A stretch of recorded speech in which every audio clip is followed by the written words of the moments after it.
Jordan Brand's biggest mistake is releasing the Air Jordan 1 High 85 Bred. No, not the fact that they are releasing the shoes, but how they are dropping. I hope you guys are doing well. I'm Brian from Sneaker Files, and in this video, I'm going to go over everything you need to know about the Air Jordan 1 High 85 Bred. But first, if you're new here, make sure to subscribe, and of course, would greatly appreciate a thumbs up. And let me know down in the comment section below if you like these style of videos. Typically, I just do straight sneaker news videos, although this is considered a sneaker news video. I usually cover a lot more sneakers than just one, but I feel that this shoe needs to be addressed. Now, in this video, I am going to go over availability. That includes stock numbers, how many stores are going to have this shoe, what type of stores are going to have this shoe. I'm also going to go over why this pair retails for $250, what's different about this pair in comparison to past Bred/banned Air Jordan 1 releases. I'm going to break down the history about the Air Jordan 1 Bred, as well as I'm going to go on a rant. Maybe you guys will agree with this rant, maybe you will disagree. Either way, I would love to know your thoughts down in the comment section below. And I'm going to be answering your guys' questions. You guys left comments on YouTube and Twitter, and I'm going to be responding to them here. And now, let's get into this video. If you watch any of my news videos, you know that I love to run down the history of a shoe, just because I feel that a lot of people skip over that when they do reviews or they talk about a shoe, and the history about a pair is as important as the overall look and what materials are being used and things like that. But this should come as no surprise. This pair is an original release, first dropped in 1985, and we've seen multiple pairs throughout the years. Now, Jordan Brand recently released a promo video for this shoe, and there were some things that they got wrong, and I think it's intentional. As most of you know, this shoe was not banned by the NBA. It was actually the Jordan Airship. When MJ received a letter from the NBA, it was on October 18th, 1984. This is also why we see a lot of Bred or banned colorways drop on October 18th. It's to celebrate the anniversary. Now, Nike's very smart. They use this as a marketing ploy. So every time that MJ got fined, which is roughly $5,000 per game, Nike would pay the fine, and it was an incredible marketing campaign. They released the infamous band commercial, and it helped the model sell 55 million in sales, which is around 3 to 4 million pairs. That's insane. Now, moving forward, we saw a retro take place in 1995. I know a lot of people have reported that it's 1994. However, the shoe actually didn't release until 1995. Now, there was an East Bay catalog that was displaying them in the December 1994 catalog where you could purchase them, but from all the sources and everything that I've gathered, they weren't actually selling them, and they published that early. So technically, you wouldn't be able to buy the shoes until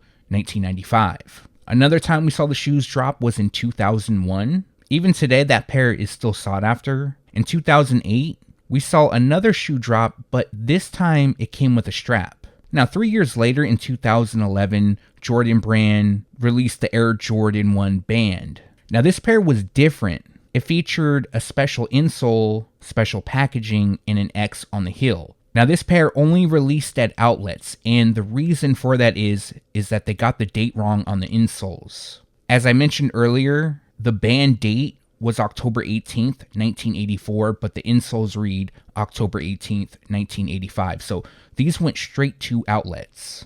2 years later, in 2013, we saw another release of the Bred Air Jordan 1. And then in 2016, we saw the Air Jordan 1 High OG Bred release, and Jordan Brand was calling them banned. That same year, a limited release of a satin version dropped, which was limited to 501 pairs. Each were individually numbered on the liner and released on October 18th, 2016. 5 years later, Jordan Brand introduced the Reimagined series in 2021, and instead of using leather, that pair featured patent leather. And then Jordan Brand released a women's version known as Satin Bred. That pair resembled that of the limited 2016 release, but it was a GR, of course. Now, I'm sure I'm missing some iterations throughout the years, but that gives you a thorough rundown of how many times these released and a little bit of history about the more important ones. In this section of the video, I'm going to go over what's different about the shoe, which ultimately results in the higher retail price. So some of this info is in part from Complex Sneakers, who recently interviewed Jason Grisby, I believe that's how you pronounce it, who is a Jordan product director, and he worked on this shoe. Now, according to the product designers, they reversed engineered this pair, and they basically deconstructed original pairs, and even a few employees sacrificed their pairs in order to get the shape and everything on point. Here is a clip regarding the design process. We really only get one shot at a 40th anniversary. Everyone is working towards the same goal, which is as close to one-to-one replication, to have the most historically accurate version of the shoe, down to the stitch length, down to the thickness of the leather, down to the finish on the Wings logo. That's the goal. Every version of the Air Jordan 1 Retro kind of looks different. There wasn't a recipe book that was left behind by the original team. We had to basically create this from scratch, sort of reverse engineer it. We did some CT scans and high-resolution scans for reference in terms of shape and proportion. Meticulous is an understatement. Obsessive is probably a more appropriate word. The beautiful thing about the Air Jordan 1 is the story has written itself. So all we have to do is do right by the story, by the design, by MJ. Bring this thing to the finish line, and it will speak for itself.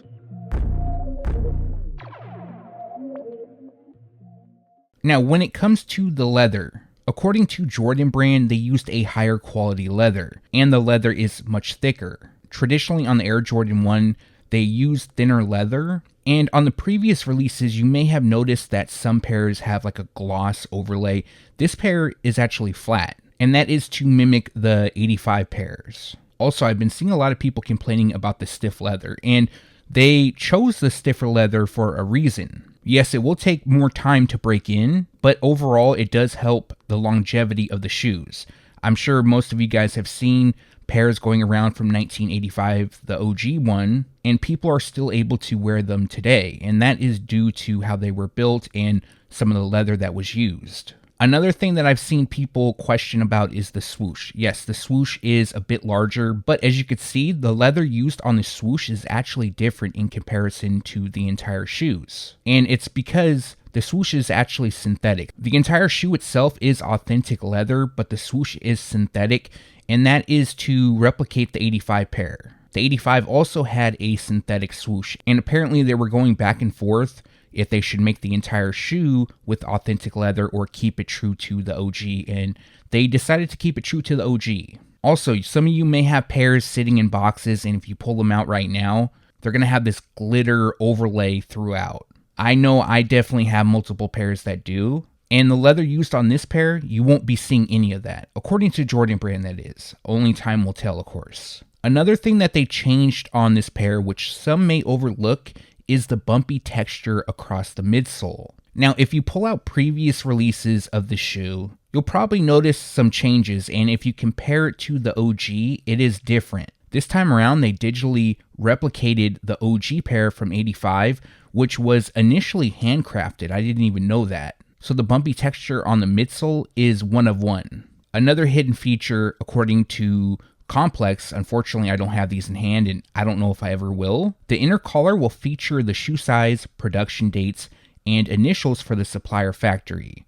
Now that reflects the OG, but as most of you know, we have seen this before. But going a bit further, on the inside of the tongue it has the trademark text, and a quote from Grisby, the text comes in English and French, as it did on the original. This part is nothing new, and is there on the 2016 release. But that 2016 had one critical error. The French text reading Fabrique en Chine, now I probably mispronounced it and I apologize for that, but that's for made in China, was missing an accent on the word fabrique. The 2025 pair amends the error with the proper fabrique as it appeared on the 85 pairs.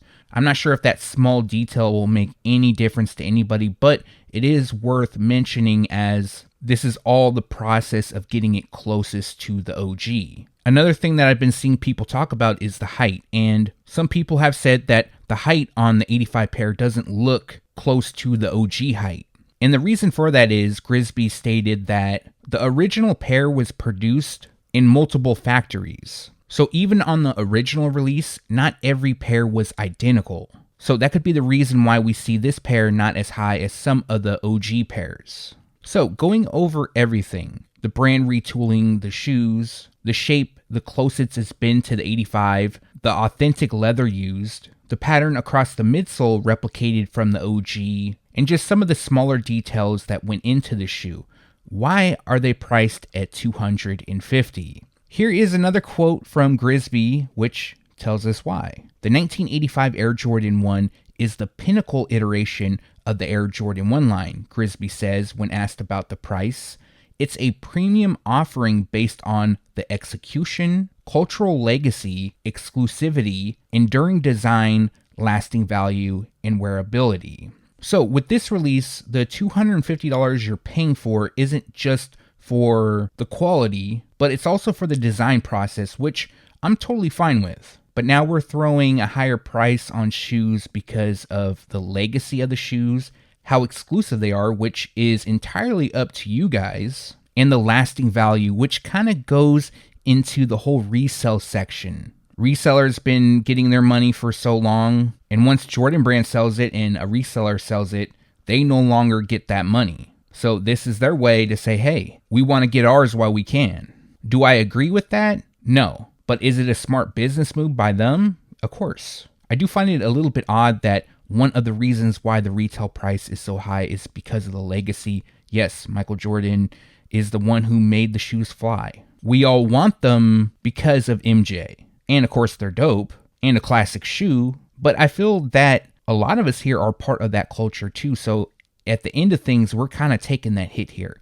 Either way, I know I'm making a little bit of a rant here and I'm saving my rant for later on in this video. Personally, I just find it an odd choice of words. But on a side note, I will say that they did a great job on the design. And with this explanation here, I can see in part where they're coming from. I'm sure the main reason everybody is watching this video is for what I'm about to talk about now. Now, I did tease this in a couple previous videos that I had exclusive news about the Air Jordan 1 High 85 Bred, and unfortunately that exclusive news did already leak, but I'm here to confirm it. Yes, in the United States, only 23 stores are getting this shoe. From my sources, I was told that only major boutiques will be getting them. So this isn't a confirmed list, but what I was told is shops like Concepts, Undefeated, Bait, and Oneness will have this pair. So only 23 stores in the United States are getting them. That is crazy low. But let's talk about stock, because I've been seeing everybody talk about how limited this shoe is. I've been seeing a bunch of headlines, but nobody's actually giving concrete information. Now, in part, to be fair, I can't give you the exact number because I was told not to. But I can give you an idea of how many pairs are going to be released. So I've been seeing 40,000. I've seen 100,000. Somebody even said 23,000. And to be honest with you guys, I would take any of those numbers. But although I can't say the exact number, what I can tell you is that it's way, and I mean way less than 10,000 pairs. And that's in the US. I can almost guarantee you that more than 10,000 people will watch this video. And the likelihood of any of us getting a pair is slim to none. I haven't seen anybody talk about numbers. Everybody's throwing out guesses and things like that, but to my knowledge, this is the first time it's actually being brought up. And I hope that part at least helps you in deciding and how to go about getting them. And if you know, let me know because I need a pair myself. Now, to be fair with you guys, I do plan on emailing Nike to see if they'll send over a pair for the channel. Do I think they're going to do it? No. But I want to be fair to you guys because I feel like I'm in this with you guys. And the less than 10,000 pairs just really means that most of us are going to be buying at resale. And don't be surprised that these are over $1,000. I really think they're going to be around $1,500, maybe even $2,000 first day because these, like I mentioned, are super limited. Only 23 stores are going to get them in the United States, which means is you probably have better luck playing the lottery.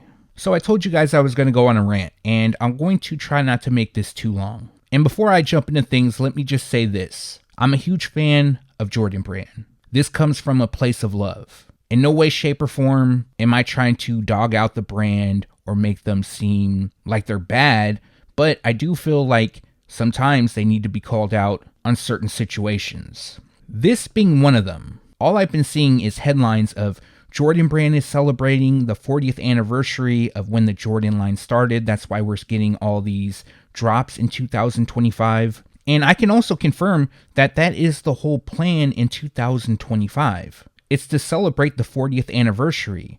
But what kind of celebration really is it? If nobody is able to buy the shoes that you guys are promoting and celebrating, especially a model that you're claiming started it all, it's a model you're claiming that was actually banned by the NBA, but no one can obtain them.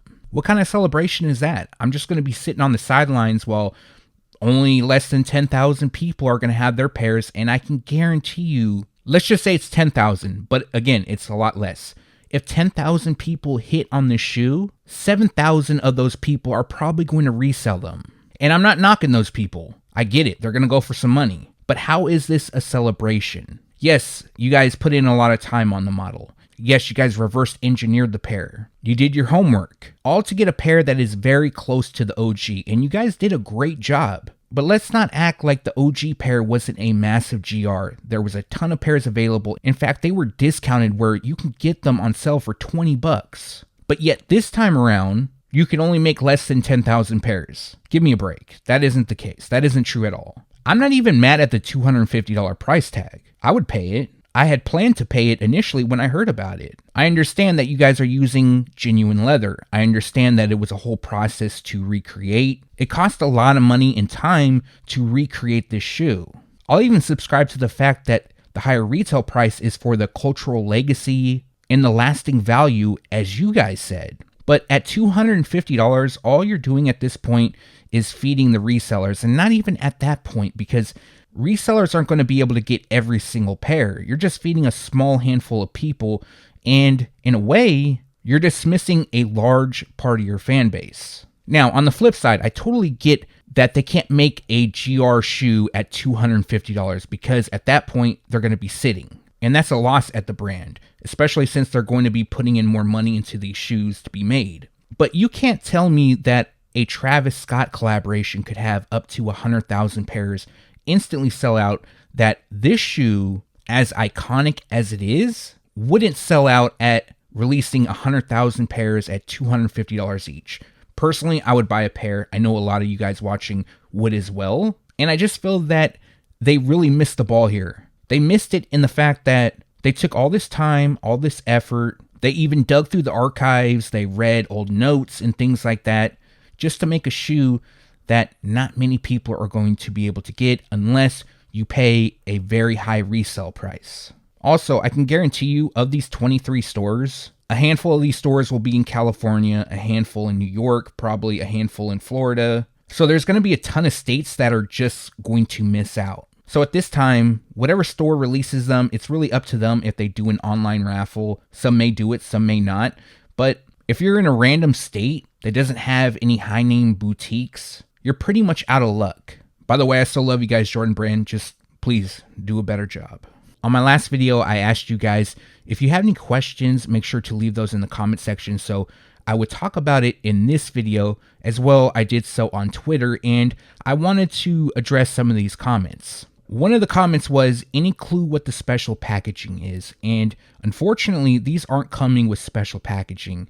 Unless you mean closer to OG, then that could be the special packaging. Basically, as some of you may know, the Air Jordan 1 High 85, it comes in a red box with black branding. But for this pair, they wanted to make it like the OG. So the box will be black with red branding. So unfortunately for this one, it's not special packaging. It'll just be like the OG. They really wanted to make sure this pair was very close to the OG release. The next question, regarding the Bred 85, my question is simply why? Why increase price 50 to not give us chance at obtaining them? I'm so frustrated, man. Believe me, I hear you. Now, I pretty much covered that already. It really doesn't make much sense, to be honest, how they're doing this release. With only less than 10,000 pairs releasing and only at 23 stores, there really isn't a chance to purchase. Unless, of course, you take the resale route. The next question, are any big brand retailers like Foot Locker getting them? And although I don't have the list, I highly doubt it. There's a possibility that the main LA or New York store may get a couple pairs, but overall, these are going to be reserved for boutiques. So the first part of this comment is regarding a shoe that I was talking about in the sneaker news video, but their question is, are there multiple versions of the Bred High 85? I thought I saw Mr. Unloved Ones or someone say there would be a $250 version and a less premium version. Also, are they dropping only on sneakers or select stores too? Thanks, Brian. So that was actually me, and I didn't confirm it, but it was more speculation. Early on, there was two price points, one at $200 and one at $250. There was also various style codes, and the reason for that is there was different samples being produced, so we had different style codes. Ultimately, the retail version is the style code that they stuck with, and the other ones were just older samples that are going to stay a sample. Now, the retail price difference between $200 and $250, that was due to the fact that the system was not updated on the individual's end. It has been updated. The retail price will be $250, and unfortunately, one version is releasing, and that is the pair that you see before you. The next question, so put in for every raffle that's available, right? 100%. If there's raffles, because some of these stores may just do in-store releases. They'll want to give back to their community, and I totally get that, but some stores will have them available online as well, and if you see a raffle, definitely enter them. Now, I'm probably going to put together a short video on where you can buy this shoe, just because I know a lot of people will want to know, and of course, I'm going to have that list posted on SneakerFiles.com. We got another question, and it reads, I know Quick Strike means they will be limited, but how limited? Does it mean only 20K pairs, 50K pairs? And what are considered boutiques? Is that stores like Feature and Undefeated? Any chance Foot Locker gets the Bred ones? So like I mentioned, less than 10K pairs will be available. In my opinion, that's super low. And when I say less than 10K, I mean a lot less. The second part of this question is, what are considered boutiques? Feature is considered a boutique as well as Undefeated. It's just not known if those will be the places getting them. Other places like Concepts, Oneness could also be getting them too. As for Foot Locker getting them, I highly doubt it. Like I mentioned, if they got them, it would only be like their LA store or their New York store, and they're only going to get limited pairs. This question reads, significantly less than the last 85s. Do you know if they'll be on sneakers still? Now, I don't know the exact numbers of previous Air Jordan 1 High 85s, but I do know the black and white one was available at a lot of stores, as well as the neutral gray pair. Now, prior to this, the only 85 highs that were limited was the ones with the package. They also came with the Air Ship, and I believe the varsity red pair, which is also known as reverse Bred. And there were more pairs available of those two that will be available of the Air Jordan 1 High 85 Bred. Now, as for them being available on sneakers, I haven't heard anything yet. Official images have yet to leak. Now, even if official images leak, that doesn't ensure that they're going to be dropped on the sneakers app, but it does mean that it's highly likely. And I really hope they drop on sneakers, because for a lot of us, that's going to be our only shot at obtaining them. And that's going to do it for this video. Like always, greatly appreciate you guys for watching. If you have a second and haven't done so already, also appreciate a thumbs up. And if you're new here, subscribe by hitting the button below. One more thing, make sure to turn on the notification bell so you can be alerted every time I drop a new video. Now, I would love to know your thoughts about this video. Typically, I don't do this style of videos, but going forward, I want to implement more like this. For example, there was an idea someone left a comment about, and I kind of wanted to dig into that. And one of those is why people have full-size runs of shoes that don't release for months and months. Some of you may know why, some of you may not, but I wanted to go down that rabbit hole and kind of talk about it on this channel. But yeah, let me know your thoughts on this video. If you disagree with my rant, your thoughts about how limited they are, if you're good with it, if you're upset like myself, or any other questions, let me know down below. Once again, thank you for watching. Stay tuned to SneakerFiles.com, and if you haven't yet, make sure to subscribe.